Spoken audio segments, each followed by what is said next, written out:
সরকার বাড়িতে বিয়ের সানাই বেজেছে। ম্যাজিশিয়ানের মেজ মেয়ের বিয়ে। কাগজে বিজ্ঞাপন দিয়ে পাওয়া পাত্র নিয়ে উচ্ছ্বসিত সরকার পরিবার। মাছের মুড়ো খাইয়ে হলো আইবুড়ো ভাত। জাদুকর মুচকি হেসে বললেন, এখন মাছের মুড়ো খাক, বিয়ের পর বরের মাথা খাবে।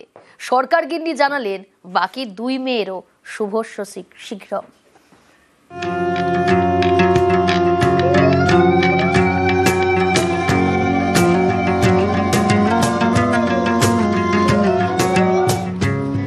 জাদুশিল্পী পিসি সরকার জুনিয়র ও জয়শ্রী সরকারের কন্যাদের জন্য জাতি ধর্ম বর্ণ নির্বিশেষে 38 থেকে 45 উপযুক্ত সুদর্শন দীর্ঘাঙ্গ সুপ্রতিষ্ঠিত পাত্র চাই।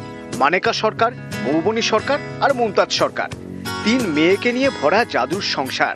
প্রদীপ জয়শ্রী দুজনেই চেয়েছিলেন 3 মেয়ের বিয়ে হোক ঈশ্বরের ম্যাজিকে, অর্থাৎ কাগজে দেওয়া হবে বিজ্ঞাপন, তারপর পছন্দ অপছন্দ, পাকা দেখা পাকা কথা। গত বছরের শেষে 3 মেয়ের বিয়ের জন্য কাগজে বিজ্ঞাপন দিয়েছিলেন জাদু সম্রাট পিসি সরকার জুনিয়র। 6 মাস না যেতেই মেজ মেয়ে মৌবনীর জন্য পাত্রের সন্ধান মিলেছিল। পাত্র সৌম্য রায়, বাড়ি চন্দননগর, পেশা রিসার্চ অ্যানালিস্ট। এরপর দুবারই সদস্যরা একটি রেস্তোরাঁয় দেখা সাক্ষাৎ করেন, কথা এগোয়, পাকা হয়। এরই মাঝে মৌবনী ও সৌম্য একে অপরকে ডেট করেন। বিয়ের দিন পাকা হয়। 30শে নভেম্বর দক্ষিণ কলকাতার এক হোটেলে বসছে বিয়ের আসর। 4 হাত এক হবে। মায়াজাল দেখে বড় হওয়া মেয়ে জড়াবে নতুন মায়ার জালে, তাই আইবুড়ো ভাত। বাড়ির আদরের মেজ মেয়েকে নিয়ে সরকার বাড়িতে হই হই ব্যাপার। ইচ্ছে আছে কোনো একটা মেয়ের কোনো একটার ঘর জামাই রাখবো, ভীষণ ভাবে, ভীষণ। একটা না পারলে দুটোই। এখন একজনকে তো উপায় নেই এখন আমি ওই ধান্দায় রয়েছি কোনটাকে ঘর জামাই করব। হাত ধরে হাঁটতে শেখানো মেয়েটা অন্য মায়ায় জড়িয়ে পড়বে। মায়াজালের রাজার চোখে জল, আবেগে ভাসছেন পিসি সরকার জুনিয়র। 3 মেয়ের জন্য পাত্রীর বিজ্ঞাপন দেওয়া হয়েছিল। 3 মেয়েকে এক ছাদনাতলায় কন্যাদান করতে চেয়েছিলেন ম্যাজিশিয়ান, কিন্তু তা যে হলো না।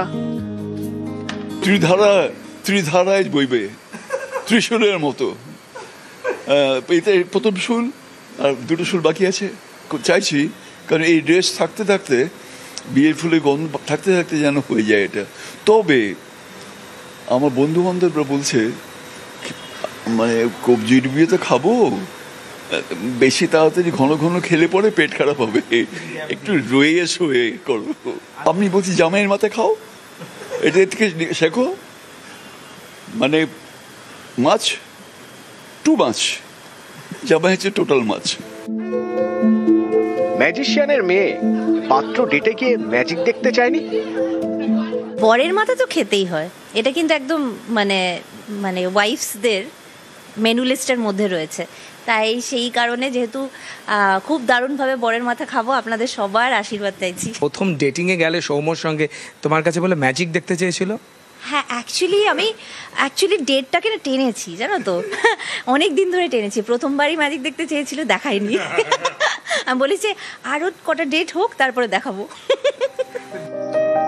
মানেকা আর মুমতাজের দম ফেলার ফুরসত নেই, দিন রাত শুধু প্ল্যানিং আর প্ল্যানিং।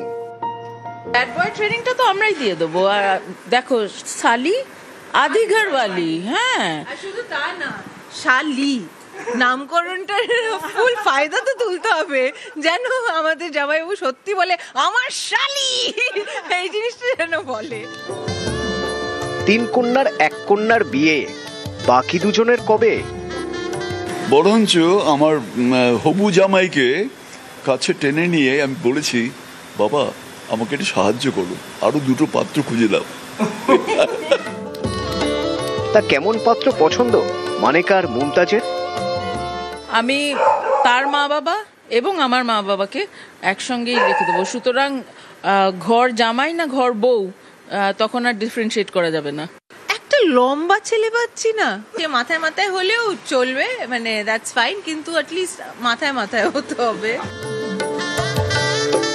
সরকার বাড়িতে একবারে জমজমাট বিয়ের প্রস্তুতি, আর বাকিটা তো 30শে নভেম্বরের জন্য অপেক্ষা। ক্যামেরায় বিপুল ঘোষের সঙ্গে মানুষ বসাক, নিউজ 18 বাংলা।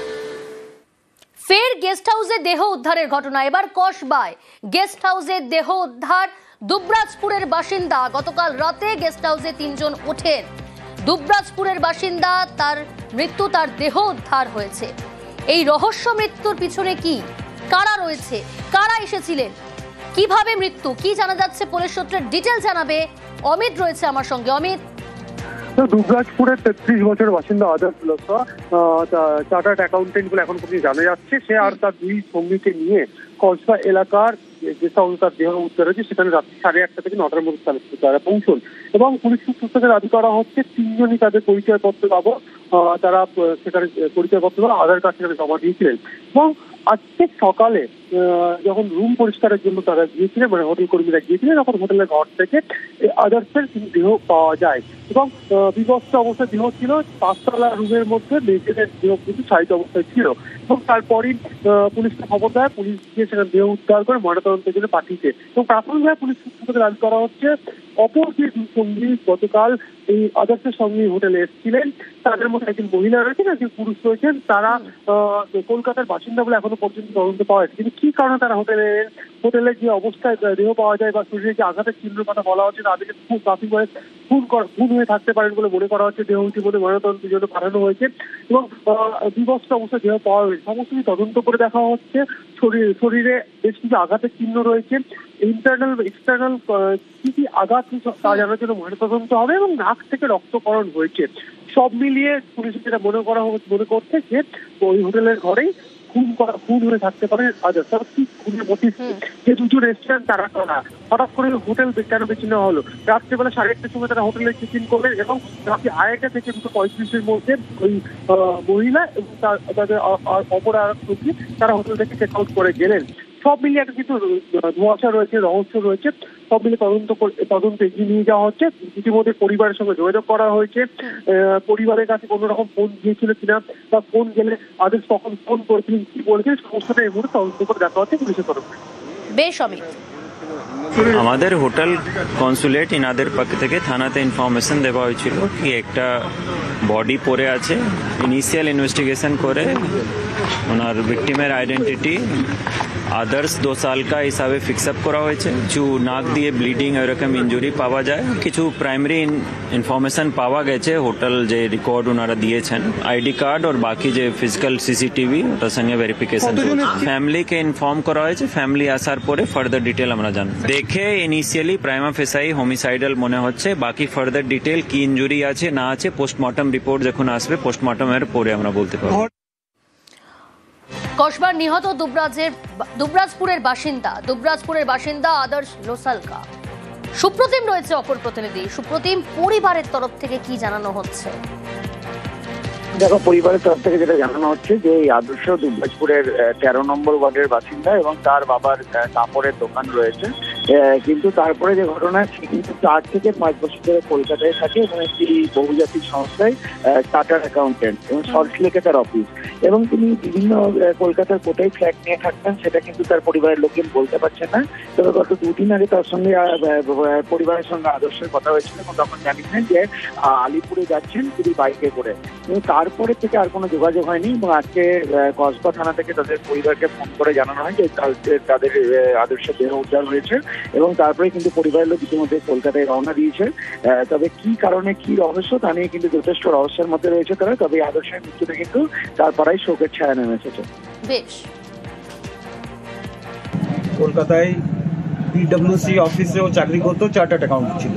তো থানা থেকে খবর পেলাম যে ওর মার্ডার হয়েছে আর কসবা থানায় নাকি তার বডি আছে। কালকে রাত্রে ও বলেছিল যে আমি ওই নিউ আলিপুর সাইডে যাচ্ছি, বাইকে করে বেরিয়েছিল। ঠিক আছে, তারপর থেকে ওর সঙ্গে আর কোনো যোগাযোগ থাকতো বাঙুড়ি পিনুতে। 3টে বন্ধু মিলে থাকতো ওরা।